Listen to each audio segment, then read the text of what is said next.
Hey yo, what is going on guys, and welcome back to another video on my channel, and we are starting right away with a little bit of action. We are for the first time on this channel in Le Mans Ultimate. I think we did it already when it came out a little bit, that was ages ago, but with the full release, me not having played it for ages, I'm really enjoying it. I'm currently streaming it also live on my Twitch. So if you want to check it out, make sure to also hit a follow there. And if you enjoy LMU content, then make sure to hit the like, subscribe, activate the bell, so you're not missing out on any future content on this channel. And it also supports me. So it's a win-win, right? It doesn't cost you anything, it helps me, we have a great time, and you have content to enjoy. So yeah. Today we are at Spa for the daily races. This is kind of like the iRacing version of Le Mans Ultimate. And if you're not familiar with iRacing or sort of what these races are, maybe you're with Gran Turismo 7, you're basically racing other people similar to your skill gap online around the world. And sometimes obviously it's Europe-based, American, Asian or whatever, but this was primetime Europe, so we are on a European server for sure. Driving the Porsche GTE because we are still a rookie. I just started playing, and you first have to get, as on iRacing, your license. To get out of this rookie kind of pit, whatever you want to call it, it's a rookie hole. And you can see we're struggling. This is my only quali lap that I'm going to show you today, just for the intro. Then we're jumping right into the action. We're starting from the back. We're doing a last to first challenge for 2 races, and we're not practicing. So this is all we have. Qualifying, race, see how we do. These cars don't have ABS, the GT3 do, GTE doesn't, but it has TC, it has the traction control cut, traction control slip, and from what my chat told me, by the way, usually you start from the pit lane to get clean races, and then you go up Eau Rouge and you get nearly taken out in your first race. That is unbelievable, but you know, this is how sim racing works, it's always the same. Right, the chaos continues to unfold in the rookie lobbies. We are passing another few cars. Honestly, last to first in 20 minutes on Spa with these cars. Also, there's a BOP. The cars are not equal. It's fixed setup, but the cars are not equal in these lobbies. There's a BOP, balance of performance, if you're not familiar with GT racing.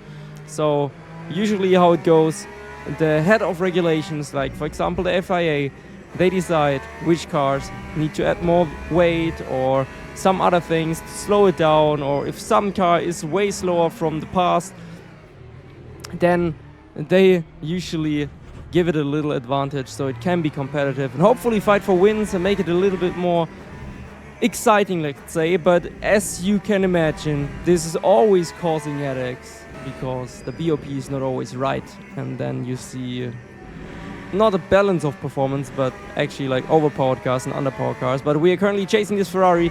Kiefer Racing ahead of us, it's a yellow Ferrari, and into Les Combes, exit Les Combes, downhill right-hander. We are trying to send it down the inside, and we get a little bit close. I mean, in GT racing you can rub the doors, rubbing is racing, right? That's what people say. And to be fair, so far my experience in the online lobbies, I didn't experience any sort of lag or any kind of complications. It was super fun racing these guys, and we are in rookie lobbies.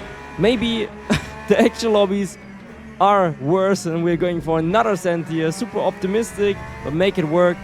And I think you will see me a little bit more often in GT cars in the future, because I believe also this could be the direction where I need to go for my real life journey, depending on how much budget I can raise. And another car going the opposite way, so you can still see it is a rookie lobby. We are in this race in Split 2, in the second race we are in Split 1. It's also going to be around Spa every single Tuesday I meant. The tracks actually change.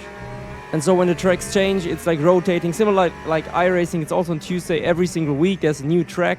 But actually in Le Mans Ultimate there's always 2 tracks. So if I, for example, skip this race, the next track would have been Le Mans.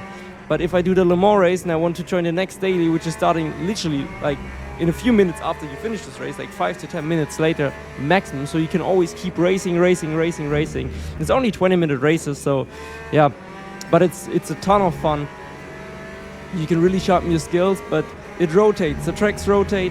We could have also done Le Mans, but I know Spa a little bit better, and I'm already overwhelmed with GT cars. And you can see this amazing battle with the Corvette. And apparently this car is quite good around here. The Porsche is not the best around Spa because of the top speed disadvantage. And we're still side by side. He gets the inside, touches a little bit. We have to control the car. He's getting the top of us and we have to back out. Just staying in touch with him, using the slipstream through Blanchimont and then into the bus stop chicane. Maybe we can attack him through there.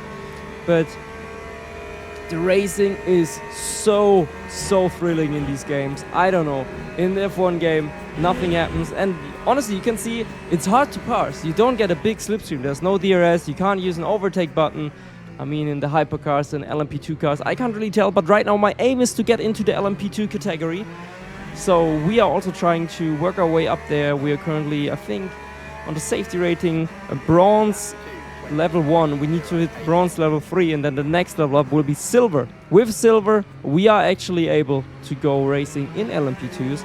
And these races, they will be much more fun because I'm not native in cars that are quite slow and have barely any downforce like GT cars. Yes, they still have downforce, like you can take a Rouge Flat for example, even in the dirty air.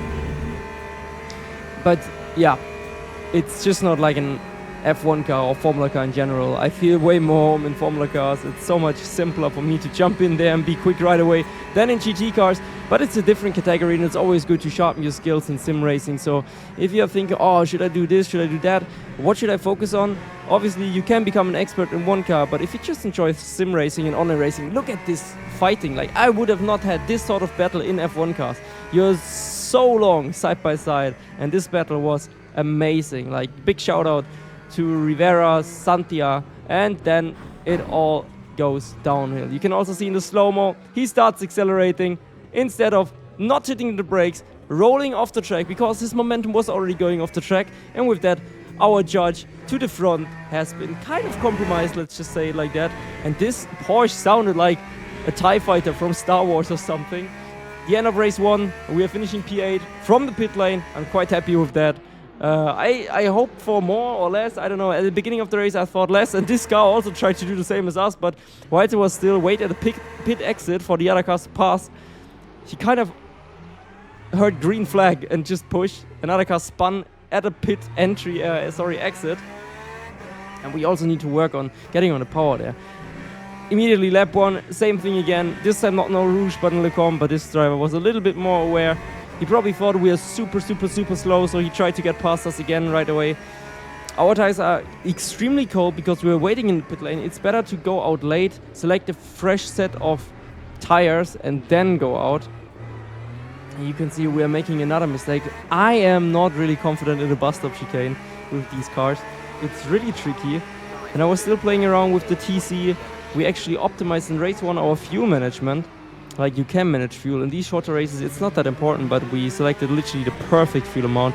Chat was making me a little bit nervous during this race, thinking, oh, that is gonna be tight, but I actually fueled up a bit more than before, so it's quite easy, and we're going side by side into a Rouge. The blue car is a little bit smarter than us, but you know, sometimes stupidity gets rewarded with a position on track.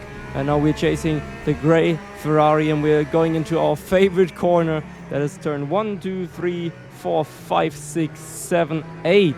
Should be turn 7 or 8, depending on what, if you count the right kink on the camel straight. And to this corner, we are always overtaken. This Porsche, this is gonna be an expensive build. If this would be real life, man, this guy would have to probably pay up to 200 grand, man. This is a full DNF. Be gone, damage. And we are chasing the Iron Dame, same livery as ours. We ran the pink car in this race, trying to pass into Lecombe, but man, there's no way. There's no way to send it from that far back. It's just stupid. But you can cut so much with these cars. It also doesn't really unsettle too much. On some curbs it's harsh, and some it isn't. But now we get another great run, and we are still further back than compared to the Ferrari. But we're just having a look at the inside and making the driver that was ahead of us, now behind us, a little bit nervous, and we get past quite easily. Now again behind another Castle Racing Ferrari into the final chicane. Can we finally hit a good braking spot here, or are we overshooting it again? No, this time very clean, very nice, but I feel like I'm turning too much there because I'm always getting a snap of oversteer despite the TC that I'm running. We are also getting our first off track for cutting the right on Lecombe. And you can actually on Le Mans Ultimate, if you lift it a little bit, you can avoid the track limits, but this was not enough lifting according to the in-game stewards. Then there's chaos here again, and we are overslowing again. You don't have any grip, it's just mechanical, and I turn too much. I turn way too much. We at least get one car. We're side by side now with the blue Porsche, and we are also trying to get the green one into turn 1 under braking, which we actually managed to do so. We also get a good round, and we're fully on the racing line there, aside from under braking. And this racing is so good. So guys, please support this if you want to see more Le Mans Ultimate or different racing games. I'm also looking into getting a PlayStation 5 to actually play Gran Turismo 7, because that game is amazing. And the car knew we were faster. He let us by with the headlights flashing, and then immediately in the first corner I overshoot, and he probably thought, man, this is such an idiot. Look at him in the rear view mirror. He's flashing again because he's probably like, mate, you're stupid. And he's right to do so. Catching P8, still on the charge, 5.5 minutes left, and we are trying to lift here, which I didn't understand why they didn't give us no penalty there. But it's okay. I mean, we are learning. It's all new. Different system than in F1. Different system than on iRacing with the off tracks. And we're trying to go for a move here again on the Ferrari, putting some pressure on him, and we're actually having a look on the inside. Obviously, we are way too far back, but we get good on the power. We're holding the outside, we're making a bit of contact, having to let him go. But this is not over yet. We are trying to get him. Another car is spinning out, that is a Porsche. And we're moving up into P8 with that. Now, having a look at the inside, can we make it? No, not yet. But there's still some time to go. 4.5 minutes. Are we able to get past this guy? And then probably it's gonna be tough to catch up to P6. But on this corner, I felt so good on the brakes, so we are sending it. And we're getting up into P7. Another car went to the pit, so we are in P6, and that's it. Guys, I wish you a great day. I hope you enjoyed this, and if you want to see more, you know what to do. Have a great time. Thank you for the support. You're Marcel. My wrist got snapped. Peace.